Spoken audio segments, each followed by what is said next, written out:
The global race to build the ultimate machine is operating on a massive, unquestioned assumption that the perfect robot must look exactly like us. Right now, top tech companies are pouring billions into this bipedal silhouette, aiming to create a mechanical replica of the human form. Even the most advanced mobility labs artificially restrict their designs. They confine their hardware to a heavy torso, forced to balance on two narrow legs. This human-like aesthetic is the primary selling point for investors and the public. However, adhering to this silhouette requires engineers to solve problems that simply do not exist in other structural configurations. Replicating the human form means inheriting the specific mechanical constraints of our evolution, rather than optimizing for the capabilities of modern materials and motors. Mechanically speaking, human bipedalism is a precarious balancing act. Walking upright is essentially a controlled forward fall that defies optimal engineering. This schematic shows why. A human shape places a massive amount of weight high up on a central spine. Just to stand still, the machine's software has to constantly perform energy-draining micro-adjustments to keep that high center of mass from toppling. And watch what happens when we introduce acceleration. Pushing that high mass forward creates an extreme tipping point, forcing the leg motors to fight their own momentum to avoid a total collapse. The failure becomes obvious during a sharp turn.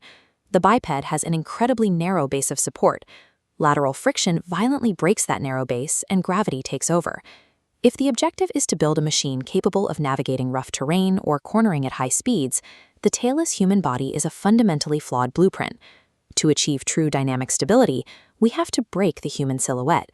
We need to introduce a mechanical tail. Imagine a post-human robotic chassis. By adding a hyper-articulated third limb, the machine completely bypasses the limitations of the bipedal spine. Nature solved this physics problem a long time ago. Look at this cheetah. During a high-speed maneuver, the tail swings outward in the opposite direction of the turn. It acts as a dynamic counterweight, locking the center of gravity in place. Beyond lateral balance, a tail serves as a primary load-bearing pillar. Notice how these kangaroos lean back onto their tails, creating a grounded tripod that absorbs impact and stabilizes the entire frame during a fight. Nature treats the tail as a precision-engineered tool for kinetic dominance, hardware human evolution eventually discarded. Applying that biological logic to robotics, a heavy mechanical tail becomes an active third limb. Picture a high-speed cornering scenario. The tail whips against the momentum, applying a massive counterforce. It keeps the robot perfectly upright against the lateral friction, pinning its feet to the ground.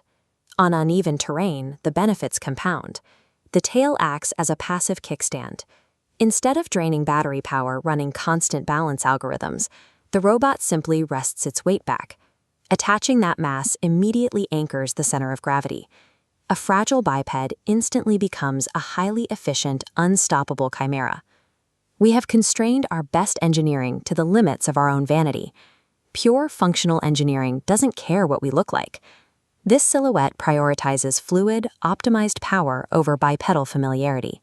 It suggests a machine that has moved past the need to mimic its creators.